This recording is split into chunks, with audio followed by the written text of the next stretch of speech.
नमस्कार मेरे बंधुओं, जय हिंद, वंदे मातरम। आपके अपने YouTube परिवार बालाजी ऑनलाइन क्लासेस में स्वागत, अभिनंदन है। दोस्तों, आज सामान्य विज्ञान के इम्पोर्टेंट सेशन पाचन तंत्र के साथ मैं आपके सामने उपस्थिति दे रहा हूं। इससे पहले दोस्तों आपके एक मोटिवेशनल क्वार्ट्स के साथ स्वागत करूंगा। भरोसा भगवान पर है तो जो लिखा है तकदीर में वही पाओगे। क्या भरोसा भगवान पर है तो जो लिखा है तकदीर में वही पाओगे। भरोसा खुद पर है तो भगवान वही लिखेगा जो आप चाहोगे। क्या भरोसा खुद पर है तो भगवान वही लिखेगा जो आप चाहोगे। तो बिल्कुल दोस्तों, इसी अपन क्वार्ट्स को मद्देनजर रखते हुए आज के सेशन की शुरुआत करते हैं। बहुत ही अच्छा सेशन होगा दोस्तों। आज जनरल साइंस पाचन तंत्र यानी बायोलॉजी का टॉपिक है पाचन तंत्र। ये रामबाण प्रश्नोत्तरी सीरीज जो इस चैनल पर लगातार दोस्तों चल रही है, वो वनपाल, वन रक्षक, high court, LDC, Patwar, REET, SSC, GD, SSC 10+2, CET exam और ग्राम सेवक सहित तथा आर्मी सहित विभिन्न प्रतियोगी परीक्षाओं के लिए बहुत ही इंपॉर्टेंट रहेगी। तो पहले क्वेश्चन की ओर बढ़ते हैं दोस्तों। पहला क्वेश्चन आपके सामने स्क्रीन पे कुछ इस प्रकार से है। भोजन के बड़े बड़े अणुओं का छोटे छोटे अणुओं में तोड़ना क्या कहलाता है। यानी जो भोजन के बड़े बड़े पिंडक होते हैं, जैसे दोस्तों आप भोजन करते हो, बड़ा सा निवाला लेते हो, तो आपको सीधी सी पता है कि वो बहुत ही बड़े क्रिस्टल होते हैं और वो भोजन के छोटे छोटे बड़े बड़े क्रिस्टल है, वो छोटे छोटे क्रिस्टलों में टूटते हैं। तो ये प्रक्रिया क्या कहलाती है। ऑप्शन ए है उत्सर्जन, ऑप्शन बी है पाचन, ऑप्शन सी दोनों, ऑप्शन डी है स्वचन। तो देखिए इसका बिल्कुल दोस्तों करेक्ट आंसर रहेगा पाचन। यानी भोजन के जो बड़े बड़े अणु हैं, यानी जो एक जंजीर टाइप की संरचना होती है, उनका छोटे छोटे अणुओं में टूटना क्या कहलाता है दोस्तों, पाचन कहलाता है। ऑप्शन जो बी है बिल्कुल करेक्ट आंसर है। नेक्स्ट देखिए क्वेश्चन नंबर 2 की तरफ बढ़ते हैं। क्वेश्चन नंबर 2 है मानव के आहार नाल की लंबाई होती है। तो सबसे पहले देखिए आहार नाल यानी भोजन वाली नली। तो देखिए आहार नाल का निर्माण जो पाचन तंत्र के संपूर्ण अंग है, पाचन तंत्र के संपूर्ण जो भाग है, जैसे इसमें देखिए मुख आता दोस्तों, मुख गुहा भी आती है। क्या मुख है, मुख गुहा है। इसके अलावा ग्रसनी है, ग्रास नली है, ठीक है, ग्रसनी, ग्रास नली, छोटी आंत, बड़ी आंत, ये सभी मिलकर क्या करते हैं, आहार नाल का निर्माण करते हैं। और इसकी लंबाई पूछी जा रही है दोस्तों। तो यहाँ पर मैं आपको उत्तर तो बताऊंगा, साथ ही साथ इस क्वेश्चनों की व्याख्या करूंगा ताकि आप गहराई में जाकर भी समझ सकें और आपका जो साइंस के प्रति डर है वो बिल्कुल दोस्तों खत्म हो जाएगा। रियलिटी के साथ कहता हूँ, 1 महीना भर लगभग बने रहे, आप खुद कहोगे साइंस सबसे सरल सब्जेक्ट है। 10 से 12 मीटर, 10 से 12 सेंटीमीटर, 100 सेंटीमीटर या उपरोक्त में से कोई नहीं। तो बिल्कुल करेक्ट आंसर ए रहेगा। मानव के आहार नाल की लंबाई 10 से 12 मीटर होती है। कितनी होती है, 10 से 12 मीटर होती है। क्वेश्चन नंबर 3 की ओर बढ़ते हैं दोस्तों। दूध के दांतों की संख्या होती है। बहुत ही अच्छा क्वेश्चन है। दूध के दांतों की संख्या कितनी होती है। ऑप्शन ए है 20, option B 32, option C 28, option D है 16। तो दूध के दांतों की संख्या कितनी होती है दोस्तों, 20 होती है। कितनी होती है, दूध के दांतों की संख्या 20 होती है। और ये दांत क्या कहलाते हैं, अस्थायी दांत कहलाते हैं। आपको ये एक्स्ट्रा क्वेश्चन दे रहा हूँ, ये दांत क्या कहलाते हैं, अस्थायी दांत कहलाते हैं। और ये दांत क्या होते हैं, गिर करके वापस आते हैं। यानी सभी में ये प्रक्रिया होती है। तो बच्चों में ये दांत गिर करके क्या होते हैं, वापस आते हैं, इसलिए इसको दूध के दांत कहा जाता है। इसके अलावा दोस्तों 12 दांत होते हैं, वो क्या होते हैं, स्थायी होते हैं, ठीक है, परमानेंट टीथ होते हैं, वो कभी नहीं गिरते हैं। तो ये चीज़ आप क्या करोगे, ध्यान रखोगे। इसके अलावा देखिए यहाँ पर दोस्तों 32 का ऑप्शन दिया है। तो एक वयस्क मनुष्य में, ठीक है, एक वयस्क मनुष्य में दांतों की संख्या कभी भी आपके क्वेश्चन आए तो कितना करोगे, 32 करके आना है। लेकिन देखिए दोस्तों आजकल है ना, ये 28 दांत अपन को मिलेंगे अपन, क्योंकि दोस्तों ये है ना सभी में पॉसिबल है ही नहीं। क्योंकि जो पुराने ज़माने के जो व्यक्ति थे, जैसे जावा मनुष्य वगैरह था, तो उनके 32 दांत दिखाई देते थे। आजकल प्रत्येक में नहीं, यहाँ किसी में हो सकते हैं अलग बात, लेकिन ज़्यादातर कितने मिलेंगे, 20, 80 मिलेंगे। लेकिन एग्जाम में दोस्तों क्वेश्चन आ जाए आपको तो क्या करना, 32 करके आना है। किसमें, वयस्क में कुल दांतों की संख्या 32 होती है, लेकिन दूध के दांतों की संख्या कितनी होती है, 20 होती है। और ये कहलाते हैं अस्थायी दांत। और परमानेंट टीथ कितने होते हैं, 12 होते हैं। ये कुछ तथ्य और भी आप क्या करोगे, याद करोगे। चलिए भाई साहब चौथे क्वेश्चन की ओर बढ़ते हैं। छोटे बच्चों में सर्वप्रथम कौन से दांत विकसित होते हैं? बहुत ही अच्छा है दोस्तों क्वेश्चन कि छोटे बच्चों में सबसे पहले कौन से दांत आते हैं। तो कभी दोस्तों आपने टेस्ट किया होगा, छोटे छोटे बच्चों के दांत निकलते हैं, आप क्या डालते हो दोस्तों? अंगुली डालते होंगे। तो क्या करता बच्चा? काटता। तो ध्यान रखना, काटने वाला काम किस दांतों का रहता है? आपको पता है ये कृतनक दांतों का रहता है। तो ऑप्शन ए है बिल्कुल सही है। क्या है? ऑप्शन ए बिल्कुल सही है। और आपको पता होना चाहिए दोस्तों, दांत कितने प्रकार के होते हैं? 4 प्रकार के होते हैं, जिसमें कृतनक, रदनक, प्रीमोलर का मतलब होता है अग्र चर्वणक। क्या होता है दोस्तों? ये इंग्लिश लिखिए, यहाँ पर होता है अग्र चर्वणक, ठीक है। और मोलर का होता है चर्वणक। क्या होता है? चर्वणक दोस्तों। इसका आगे भी क्वेश्चन मिला तो और अपन विस्तार से क्या करेंगे?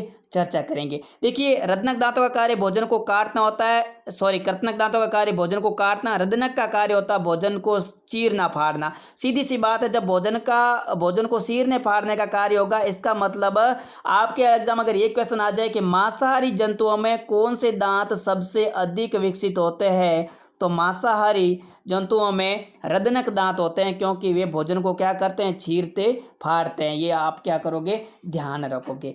नेक्स्ट क्वेश्चन की ओर बढ़ते हैं दोस्तों। क्वेश्चन नंबर 5 बहुत ही अच्छा क्वेश्चन है। क्या? बहुत ही शानदार क्वेश्चन है और इंटरेस्टिंग क्वेश्चन भी रहेगा। कैसे? चूहा कौन से दांतों की लंबाई को कम करने के लिए वस्तुओं को प्राय कोतरता रहता है? आपने देखा होगा चूहा क्या करता है? वस्तुओं को कोतरता ही रहता है। जैसे कभी कभार आपके जो मतलब कार्टून वगैरह में कभी बुकें रखी होती है तो उनको कोतर देता है, या फिर बिस्तर वगैरह रहते तो उनको कोतर देता है। तो भाई साहब, चूहे को क्या मिलता है? क्या चूहे का पोषण होता है? नहीं, ऐसा कोई नहीं है। क्योंकि देखिए दोस्तों, ये जो ऊपरी जबड़ा होता है और ये जो निचली जबड़ा होता है, अगर चूहा वस्तुओं को क्या करे? काटे नहीं ना, तो क्या करता है? ये जबड़ा वर्दी करके ऊपरी जबड़ा निचले जबड़े में और निचला जबड़ा ऊपरी जबड़े में पैक हो जाता है। इसीलिए चूहा वस्तुओं को कोतरता रहता है, क्योंकि ऐसा भगवान से चूहे को वरदान है। वो अपने दांतों की लंबाई को कम करने के लिए प्राय वस्तुओं को कोतरता रहता है। और ये एक अच्छा है कि ये है ना, हमारे को ऐसी भगवान ने नहीं दिए करामात, वरना क्या करते अपन स्कूल जाते और मम्मी जी क्या देती? कोई लकड़ी वगैरह देती कि बेटा क्या करना, इसको चबाते रहना, वरना तेरे दांत भी ऊपरी और निचले जबड़े में क्या हो जाएंगे? पैकिंग हो जाएंगे। तो देखिए दोस्तों, मतलब चूहा जो अपनी लंबाई को कम करने के लिए कोतरता रहता है, तो कौन से दांतों की बात हो रही है? तो ध्यान रखना दोस्तों, यहाँ पर ऑप्शन ए रदनक है, बी कृतनक है, सी चर्वणक है और डी उपरोक्त सभी। तो आप बिल्कुल क्या करोगे? कृतनक, यानी कृतनक दांतों की सहायता से वस्तुओं को क्या करता? कोतरता रहता है। क्यों करता है ऐसा? क्योंकि अगर वो नहीं कोतरे तो उनका क्या होता है? ऊपरी जबड़ा निचले जबड़े में और निचला जबड़ा ऊपरी जबड़े में पैक हो जाता है। इसीलिए क्या करता है? वस्तुओं को प्राय कोतरता रहता है। क्वेश्चन नंबर 6 बहुत ही अच्छा है, इंपॉर्टेंट ये पिछला क्वेश्चन और ये क्वेश्चन वेरी इंपॉर्टेंट रहेंगे किसी भी प्रतियोगी परीक्षा के लिए। हाथी के बाहर निकले हुए दांत क्या कहलाते हैं? कहावत सुनी होगी कि हाथी के दांत दिखाने के और खाने के और होते हैं। तो वही बात करते हैं कि बाहर निकले हुए दांत है वो क्या कहलाते हैं? कृतनक कहलाते हैं, रदनक, दोनों या इनमें से कोई नहीं। तो आप क्या करोगे दोस्तों? कृतनक होते हैं। कौन से होते हैं? कृतनक दांत होते हैं। हाथी के बाहर निकले हुए दांत कौन से होते हैं? कृतनक होते हैं। कृतनक का कार्य क्या? भोजन को काटना। क्या? भोजन को काटना, ये कृतनक दांतों का कार्य होता है। आगे देखिए दोस्तों, बात करते हैं 7वें क्वेश्चन की ओर। दांतों की सबसे ऊपरी परत क्या कहलाती है? क्या भाई साहब, इंपॉर्टेंट क्वेश्चन है, बहुत ही शानदार क्वेश्चन है दोस्तों। सारा पाचन तंत्र का निचोड़ दूंगा आपको। इस सीरीज में मैंने कोशिश की है 25 क्वेश्चन कराने की, और आगे की सीरीज में भी मैं 25 क्वेश्चन लाने की पूरी कोशिश करूंगा। और पाचन तंत्र का पूरा क्या करेंगे? चप्पा चप्पा खोल के समझेंगे भाई साहब, पेपर की खोपड़ी में छेद करने वाले हैं। दांतों की सबसे ऊपरी परत क्या कहलाती है? संगमरमर, कैल्शियम, इनेमल या डेंटिन। तो देखिए यहाँ पर दांतों की सबसे ऊपरी परत आप देख सकते हो। दांतों की सबसे ऊपरी परत जो वाइट परत होती है वो किसकी बनी होती है दोस्तों? तो ध्यान रहे वो दोस्तों, किसकी बनी होती है? इनेमल की होती है, ठीक है। तो आप हो सकता है कैल्शियम करो, लेकिन ये दोस्तों कैल्शियम की बनी होती है, लेकिन वो कहलाती क्या परत? इनेमल कहलाती है। ध्यान रखना, बहुत ही अच्छा और एक्स्ट्रा क्वेश्चन है दोस्तों, ये तथ्य अवश्य ध्यान रखिएगा। मैं बार बार जोर दे रहा हूँ। मानव शरीर का सबसे कठोरतम भाग कौन सा होता है? मानव शरीर का सबसे कठोरतम भाग होता है दांतों का इनेमल। क्या होता है? दांतों का इनेमल। ये दांतों का इनेमल मनुष्य के शरीर का सबसे कठोरतम भाग है। और ये दोस्तों किससे बना होता है? तो ये कैल्शियम कार्बोनेट CaCO3 और CaPO4 कैल्शियम फास्फेट प्रश्न बनता है दोस्तों, दांतों की सबसे ऊपरी परत क्या कहलाती है? तो इनेमल कहलाती है। मानव शरीर का सबसे कठोरतम भाग कौन सा? दांतों का। इनेमल किसका बना होता है? कैल्शियम कार्बोनेट और कैल्शियम फास्फेट, यानी CaCO3 और CaPO4। CaCO3 क्या है? कैल्शियम कार्बोनेट है। याद करने का मारवाड़ी ट्रिक है, काको 3। क्या? काको 3 याद करें ना, कैल्शियम कार्बोनेट का है। और कैल्शियम फास्फेट का सूत्र होता है CaPO4। तो ये दोस्तों वेरी इंपॉर्टेंट तथ्य है, आपके एग्जाम में क्वेश्चन यहीं से टपक सकता है। अब देखिए, ये आप अगर दांतों की परत की बात करते हो दोस्तों, तो जैसे मान लो ये आपके सामने दांत दिखाई दे रहे हैं, ठीक है। थोड़ी सी मैं आपके सामने बनाने की कोशिश करूँ ऐसे ही, ठीक है। ये जैसे दांत है, तो अब देखिए दोस्तों, ये जो दांतों की वाइट वाइट परत है, ये क्या है? इनेमल है। क्या है? इनेमल है दोस्तों। और इसके नीचे एक परत पाई जाती है, उसको बोलते हैं क्या? डेंटिन। क्या बोलते हैं दोस्तों? डेंटिन, ठीक है। और डेंटिन के नीचे क्या पाई जाती है? तंत्रिकाएं पाई जाती है। और वो तंत्रिकाएं मतलब जो नाड़ियां वगैरह होती है, वो कहाँ से जुड़ी रहती है? मस्तिष्क से इसका सीधा संबंध होता है, ठीक है। उम्मीद करता हूँ क्वेश्चन समझ में आ गया होगा दोस्तों। अगर एक्स्ट्रा क्वेश्चन की बात करें तो संगमरमर तो कुछ नहीं है, पत्थर से है, एक तरह का। कैल्शियम का प्रतीक सी होता है, रसायन विज्ञान में कैल्शियम का प्रतीक सी होता है। परमाणु क्रमांक 20 वाला तत्व है, ठीक है। और डेंटिन मैंने आपको बता दी, डेंटिन और एनिमल दोनों क्या है? दांतों की परतें है। 8वां क्वेश्चन देखिए, दांतों का एनिमल किससे निर्मित होता है? देखिए अभी समझदार को इशारा काफी होता है, अभी मैंने इसका उत्तर बता दिया। दांतों का एनिमल किससे बना होता है? कैल्शियम कार्बोनेट, जिसका सूत्र अभी बताया मैंने CaCO3, कैल्शियम फॉस्फेट CaPO4। और ए और बी दोनों है, तो इसका मतलब यहाँ ऑप्शन सी बिल्कुल सही रहेगा कि दांतों का एनिमल है जो सबसे कठोरतम भाग होता है, मानव शरीर का सबसे कठोरतम भाग होता है, वो कैल्शियम कार्बोनेट और कैल्शियम फास्फेट दोनों से निर्मित होता है। ऑप्शन यहाँ सी बिल्कुल सही है, कैल्शियम ऑक्सलेट का कोई लेना देना नहीं है। क्वेश्चन नंबर 9 की ओर बढ़ते हैं। बहुत ही अच्छा क्वेश्चन है। जीभ के आगे वाला भाग किस स्वाद का अनुभव कराता है? ठीक है, जीभ के आगे वाला भाग किस स्वाद का अनुभव कराता है? देखिए जीभ के आगे वाले भाग की बात हो रही तो ए ऑप्शन कड़वा, बी मीठा, सी नमकीन, डी खट्टा। तो देखिए थोड़ी सी मैं आपको व्याख्या करूंगा ताकि क्वेश्चन आसानी से क्या हो जाए, समझ में आ जाए, ठीक है। तो देखिए जैसे मान लो मैं आपके सामने कुछ आकृति बना रहा हूं दोस्तों,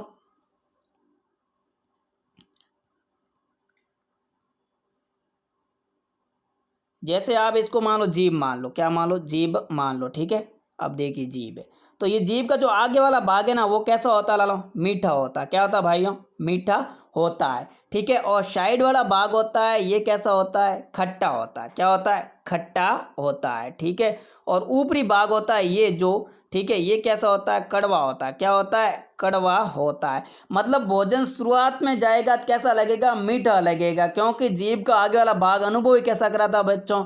मीठा अनुभव कराता है। लेकिन लास्ट वाला भाग क्या होता है? कड़वा अनुभव कराता है। मतलब कितना भी स्वादिष्ट खाना बन जाए, लेकिन लास्ट में कुछ न कुछ कमियां अवश्य निकलेगी। दोस्त आपका नहीं, किसका है? जीभ का है, कि जीभ अंत में अनुभव ही कैसा करवाती है? कड़वा अनुभव कराती है, ठीक है। और देखिए यहाँ पर है ना, कुछ छोटा सा भाग होता है, आप अपनी जीभ को कांच के सामने अवलोकन करके देख सकते हैं दोस्तों। एक छोटा सा भाग ऐसा है जहाँ स्वाद कलिकाएं नहीं होती। बाकी वाले जीभ के समस्त भाग में क्या होती है? स्वाद कलिकाएं पाई जाती है। और ये स्वाद कलिकाएं क्या कराती है? स्वाद का अनुभव कराती है। और इसके अलावा जीभ का कार्य क्या? दांतों की सफाई वगैरह करना भी कार्य है। जीभ बोलने में भी क्या है? सहायक है, ठीक है। जीभ बोलने में भी क्या है? सहायक। अगर जीभ नहीं हो तो स्थितियां भयानक हो जाएगी, या जीभ पकड़ के बोलोगे तो बोलना कुछ और चाहोगे, बोल कुछ और जाओगे। तो ध्यान रखना, यहाँ पर बात हो रही जीभ का आगे वाला भाग कैसा अनुभव कराता? मीठा अनुभव कराता। बढ़िया क्वेश्चन है। साइड का भाग प्रश्न पूछे कभी तो खट्टा अनुभव करवाता है। जीभ का अंतिम भाग किस स्वाद का अनुभव कराता? अगर क्वेश्चन ऐसा है तो कड़वा बोलोगे। जीभ के मध्य में, ये तो बिल्कुल मध्य में बात कर दी, यहाँ थोड़ा सा भाग होता है जहाँ स्वादहीन होता है। क्यों? क्योंकि जब कलिकाएं नहीं होगी तो स्वाद कहाँ से आएगा? यहाँ कलिकाएं पाई भी नहीं जाती। आप देखोगे एक छोटा सा भाग है जिसमें आपकी छोटी सी अंगुली टिके, इतना भाग कह सकते हैं, वो स्वादहीन होता है। इसके अलावा देखिए लगभग है ना, यहाँ बीच में, मतलब इस बीच वाले से और बीच में कौन सा होता है दोस्तों? नमकीन होता है। अरे भाई पार्टी आर्टी करते तो नमकीन कहाँ होती है रे? बीच में होती है। तो बीच वाला भाग कैसा होता है? नमकीन होता है। बिल्कुल दोस्तों समझ में आ गया होगा कंसेप्ट। और अब ये क्वेश्चन कौन क्या पूछा है कि जीभ के आगे वाला भाग, तो आगे कौन सा होता है? मीठा होता है। ऑप्शन बी क्या है? बिल्कुल सही है। कड़वा सबसे पीछे होता है। नमकीन क्या होता है? नमकीन बीच में होती है पार्टी में, तो नमकीन क्या होती है? बीच में। और खट्टा क्या होता है? साइड में होता है। सारे क्वेश्चन, सारे डाउट क्लियर। क्वेश्चन नंबर 10 की तरफ बढ़ते हैं। जीभ का अंतिम भाग कौन से स्वाद का अनुभव कराता था? तो अभी आपको मैंने बस समझा दिया, जीभ का अंतिम भाग कड़वे का अनुभव कराता। ऑप्शन नंबर 4 है बिल्कुल सही है। और ये दोस्तों अंतिम भाग कैसा अनुभव कराता? कड़वे का कराता। आगे देखिए क्वेश्चन नंबर 11 बहुत ही अच्छा क्वेश्चन है। लार ग्रंथि, बहुत ही शानदार क्वेश्चन है। लार ग्रंथि प्रतिदिन कितने लीटर लार का स्राव करती है? यानी जो भोजन के पाचन में सहायक है, क्या भोजन के पाचन में सहायक है? लार, ठीक है।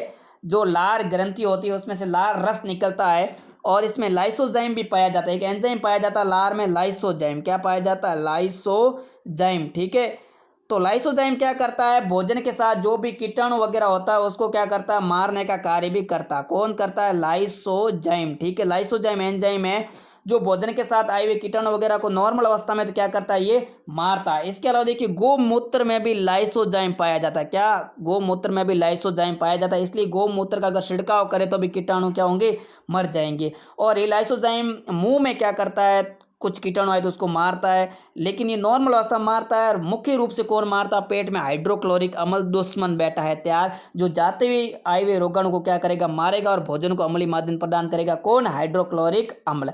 तो यहाँ बात हो रही लार ग्रंथि है ना, वो प्रतिदिन कितने लीटर लार का स्राव करती है? तो आपको पता है लार की सहायता से भोजन क्या होता है? लसलसा होता है, लुगदीनुमा होता है। तो ध्यान रखना इसका उत्तर है 1.5 लीटर। कितना? 1.5 लीटर, बिल्कुल करेक्ट आंसर है, ठीक है। नेक्स्ट क्वेश्चन, क्वेश्चन नंबर 12 भोजन में स्टार्च का पाचन कौन सा एंजाइम करता है? बात हो रही भोजन में स्टार्च के पाचन की। तो यहाँ देखिए भोजन में स्टार्च का पाचन कौन सा एंजाइम करता है? तो टाइलिन। कौन सा? टाइलिन एंजाइम है वो क्या करता है? स्टार्च का पाचन करता है। स्टार्च दोस्तों चावल वगैरह या आलू में भी पाया जाता है, ठीक है। आगे देखिए निम्न में से को भोजन तथा वायु का उभयनिष्ठ मार्ग है? उभयनिष्ठ का मतलब होता है कॉमन, यानी ऐसा कौन सा भाग है जहाँ भोजन और वायु दोनों जाते हैं? उभयनिष्ठ भाग है। पहला ग्रास नली, बी ग्रसनी, सी घाटी ढक्कन, डी है छोटी आंत। तो ध्यान रखना दोस्तों ग्रसनी। कौन सा? ग्रसनी। मुख गुहा से आगे वाला भाग जो ग्रसनी होता है। यहाँ पर देखिए ग्रसनी में देखिए नासा ग्रसनी भी होती है और कंठ ग्रसनी यानी मुख वाली ग्रसनी वो भी संबंधित होती है। मतलब भोजन भी यहाँ से जाता है और वायु भी जाती है, ठीक है। और इन सबको मैनेजमेंट कौन करता है? ये एपिग्लोटिस, जिसको घाटी ढक्कन बोलते हैं। क्या बोलते हैं? घाटी ढक्कन। ये निर्धारित करता है कि श्वास श्वास नली में जाए और भोजन भोजन नली में जाए। ये ऊतकों का बना क्या होता है? एक पल्ला होता है, जिसे प्यार से घाटी ढक्कन कहते हैं। आगे देखिए क्वेश्चन नंबर 14 बहुत ही अच्छा क्वेश्चन है दोस्तों, शानदार क्वेश्चन है, आप देख सकते हो। श्वास नली के ऊपर तथा ग्रसनी के नीचे, देखिए बहुत अच्छी चीज आ रही है कि जो मानो कि श्वास नली होती है, इस श्वास नली के तो क्या है? ऊपर, ठीक है। ये जो श्वास नली और ग्रसनी, जैसे देखिए दोस्तों मानो में ये जैसे मान लो कि आप देख सकते हो ये कुछ इस प्रकार से संरचना है, ठीक है। ये क्या है? श्वास नली। यानी श्वास नली के तो क्या? ये श्वास नली के तो क्या? ऊपर की साइड में। और ग्रसनी होती है, ये जैसे ग्रसनी आ रही है और ग्रसनी के नीचे की साइड में एक क्या होती है? ऊतकों की बनी संरचना पाई जाती है। तो यहाँ कुछ इस प्रकार से संरचना पाई जाती है, वही निर्धारित करती है कि भोजन कहाँ जाना चाहिए? भोजन नली में जाना चाहिए। और श्वास कहाँ जाना चाहिए? श्वास नली में जाना चाहिए। उसका नाम अभी मैंने आपको बताया, क्या बोलते हैं? मुख गुहा, घाटी ढक्कन, यवला, इनमें से कुछ नहीं। तो दोस्तों ध्यान रखना, इसको क्या बोलते हैं? घाटी ढक्कन बोलते हैं। क्या बोलते हैं? घाटी ढक्कन, या इसको कहीं आपको ऑप्शन एपिग्लोटिस भी मिल सकता है, तो वो भी आप क्या करोगे? ध्यान रखोगे। यहाँ पर एक देखिए अलग चीज आ रही है। मुख गुहा तो आप समझते हो बक्कल कैविटी, जहाँ दांत पाए जाते हैं, मुंह पाए जाते हैं, थोड़ा बहुत डिस्कस में से वैसे ही कर दिया है। घाटी ढक्कन के बारे में डिस्कस हो गया। यवला क्या होती है दोस्तों? यवला में समझते होंगे आप। तो ध्यान रखना ये भी एक मांसपेशियों की बनी क्या होती है? संरचना होती है। मांसपेशियों की बनी संरचना होती है, जिसको मारवाड़ी में हमारे यहाँ क्या कागलिया वगैरह जो भी होता है ना, वो दोस्तों यही है हवला, यवला। क्या है? यवला यही है। यही जो कागलिया वगैरह यही यवला है, ठीक है।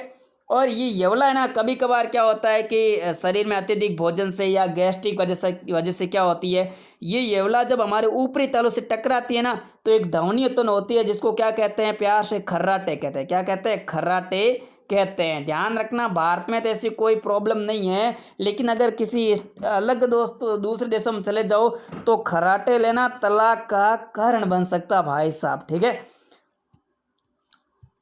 आगे बढ़ते हैं। क्वेश्चन नंबर 15 है मुख गुहा का ऐसा कौन सा भाग है जहाँ पाचन की क्रिया नहीं होती है? भाई ऐसा कौन सा मुख गुहा का भाग है जहाँ पाचन की क्रिया नहीं होती है? तो मुख गुहा में तो क्या होता है, पाचन होता है बिल्कुल, कि दांतों की सहायता से भोजन को क्या किया जाता है, छोटे छोटे टुकड़ों में कोतरा जाता है। ठीक है। ग्रासनल अब ग्रसनी की बात करें तो ध्यान रखना, ग्रसनी में कोई प्रकार का एंजाइम नहीं पाया जाता। ठीक है। ये जो ग्रसिका आप देख रहे हो, ग्रसिका में कोई प्रकार का एंजाइम नहीं पाया जाता है, इसके कारण यहाँ पर पाचन की क्रिया नहीं होती है। वेरी वेरी इंपॉर्टेंट है ये क्वेश्चन, कई दफे कंपटीशन में पूछा जा चुका है कि मुख गुहा का या पाचन तंत्र का एकमात्र ऐसा भाग जहाँ पाचन की क्रिया नहीं होती, तो ग्रसिका आप क्या करोगे, याद करके आओगे। यहाँ सिर्फ और सिर्फ भोजन क्या होता, आगे धकेला जाता, मतलब इसमें क्या पाई जाती, केवल कर्मानुकुंचन गति पाई जाती है, जिससे भोजन आगे धकेला जाता, बाकी कोई पाचन की क्रिया नहीं होती है।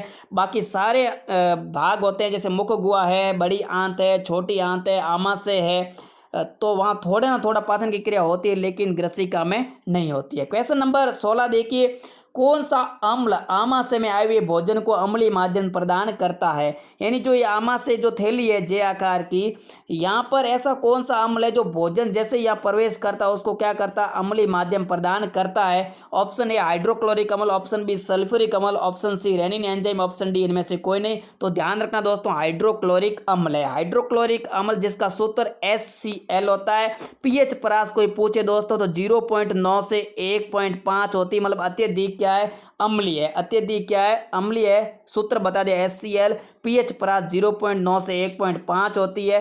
कहीं कहीं किताबों में 1.2 भी लिखा आता, लेकिन ये बीच वाली रेंज ली गई है। ये करता क्या है, आए हुए जैसे भोजन के साथ मान लो कोई भी क्या है भाई, विदेशी लोगों का आक्रमण हो गया और भोजन के साथ क्या हो गया है, विदेशी लोगों से तात्पर्य कुछ कीटाणु वगैरह आ गए हैं, तो सबसे पहले ये क्या करेगा, आए हुए कीटाणु को मारने का कार्य भी कौन करेगा, ये हाइड्रोक्लोरिक अम्ल करेगा। इसके अलावा भोजन को क्या करेगा, अम्लीय माध्यम भी प्रदान करेगा। और यहाँ आमाशय में भोजन लगभग 2-3 घंटे ठहरने के पश्चात कहाँ जाता है, छोटी आंत में जाता है। ठीक है। तो ये हाइड्रोक्लोरिक अम्ल क्या करता है, भोजन को अम्लीय माध्यम प्रदान करता है, तो आए हुए रोगाणु और जीवाणु को क्या करते हैं, मारने का कार्य भी करता है। ठीक है। अब यहाँ एक्स्ट्रा क्वेश्चन और दे रहा हूँ, यहाँ सल्फ्यूरिक अम्ल की बात हो रही, तो ध्यान रखना सल्फ्यूरिक अम्लों को क्या बोलते हैं, राजा, अम्लों का राजा कहते हैं। क्या कहते हैं रानियों, अम्लों का राजा कहते हैं किसको, सल्फ्यूरिक अम्ल को। और सूत्र होता है H2SO4। क्यों बोलते हैं राजा, क्योंकि सल्फ्यूरिक अम्ल का उपयोग बहुत ज़्यादा उद्योगों में होता है। यानी किसी देश के अगर औद्योगिक प्रगति को पहचाना हो तो वहाँ सल्फ्यूरिक अम्ल की खपत को आप देख सकते हैं। बल्कि सल्फ्यूरिक अम्ल कितना काम आ रहा है, अगर सल्फ्यूरिक अम्ल ज़्यादा काम आ रहा है, इसका मतलब क्या है कि वो देश बहुत ज़्यादा उद्योगों की क्या है, रेंज में आ गए। रेनिन एंजाइम, ये देखिए रेनिन एंजाइम किस में पाया जाता है, ये माँ के दूध में पाया जाता है। माँ के दूध में कौन सा एंजाइम पाया जाता है, रेनिन एंजाइम पाया जाता है। इसी के कारण क्या होता है, शीशों में पाचन की क्रिया थोड़ी अच्छी होती है, डाइजेशन हो जाता है इस एंजाइम के कारण। आगे देखिए क्वेश्चन, इसके अलावा एक तथ्य और बता देता हूँ दोस्तों, हाइड्रोक्लोरिक अम्ल इतना खतरनाक अम्ल है कि अगर दोस्तों ब्लेड भी चली जाए ना भोजन के साथ, तो भी क्या करता है, उसको गलाने की क्षमता रखता है। ठीक है। तो ऐसा कौन सा अम्ल है जो लोहे की ब्लेड तक को गलाने की क्षमता रखता है, तो हाइड्रोक्लोरिक अम्ल है। आगे देखिए क्वेश्चन नंबर 17 आपके सामने, कौन सी कोशिका या पदार्थ आमाशय की हाइड्रोक्लोरिक अम्ल से रक्षा करती। देखिए ये बहुत ही अच्छा क्वेश्चन है। अभी आपने दोस्तों पढ़ा है कि सर आपने बताया कि ये जैसे आमाशय की थैली है और यहाँ भोजन आ गया, और ये हाइड्रोक्लोरिक अम्ल है जो अभी आपने कहा कि लोहे के ब्लेड को भी गला सकता है, तो सर सीधी सी बात है कि ये आमाशय को क्यों नहीं जलाता। ये प्रश्न उठना स्वाभाविक है दोस्तों, मेरे मन में भी उठा जब मैंने भी पढ़ा था कि भाई ऐसा क्या कारण है कि ये अगर मान लो कि ये इतना ताकतवर अम्ल है और वास्तव अम्लीय माध्यम है, तो ये आमाशय की दीवार क्यों नहीं जलती। तो ध्यान रखना, यहाँ पर एक म्यूकस पाया जाता है। क्या पाया जाता है दोस्तों, म्यूकस पाया जाता है, या इसको श्लेष्म कोशिकाएं कहते हैं दोस्तों। म्यूकस कैसा होता है, वही जो आपके नाक से सर्दी ऋतु में कभी निकला हुआ गाढ़ा पदार्थ, वही क्या दोस्तों, म्यूकस है। वो म्यूकस क्यों निकलता है, नाक में सेबेसियस ग्रंथि पाई जाती है। कौन सी ग्रंथि, सेबेसियस ग्रंथि, वो सर्दी ऋतु में सक्रिय हो जाती है और पीला गाढ़ा पदार्थ निकलता है। ठीक है। मारवाड़ी में तो बहुत ज़्यादा श्लेष्माएं बोलते हैं उसको, छोटे बच्चे ना बहुत श्लेष्माएं निकलते हैं। ठीक है। हाँ वो कुछ होते हैं ना, लाल लाली कालिया काली जो भी है, वो क्या करते हैं, सारी की सारी श्लेष्माएं निकलते हैं। ठीक है। अब अपन को कोई बोले तो अपन तो गुस्सा हो जाएंगे, लेकिन क्या है हकीकत, छोटी उम्र में क्या पता अपन ने निकली होगी, कोई भरोसा नहीं भाई साहब। ठीक है। तो यहाँ पर देखिए ये जो श्लेष्म कोशिका है ना, म्यूकस है ना, ये क्या करता है, इस दीवार पे पाया जाता है, इसलिए ये क्या करता है, आमाशय के स्तर को मतलब अंदर वाले भाग को जलने से बचाता है। उम्मीद करता हूँ समझ में आ गया होगा।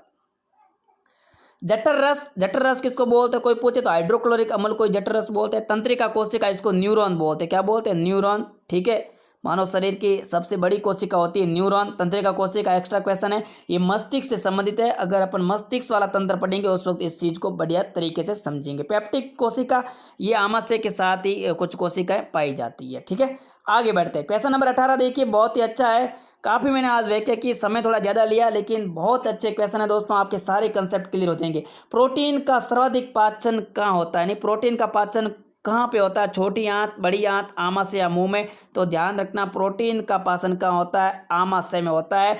आमाशय जिसको पेट या स्टोमक भी कहा जाता है, ध्यान रखना। ठीक है, और आमाशय क्या करती है, इंग्लिश अक्षर के जे के समान होती है, थैलीनुमा संरचना पाई जाती है। आमाशय कैसी है, थैलीनुमा संरचना। एक्स्ट्रा क्वेश्चन है कि भंडार लगा दिया आज।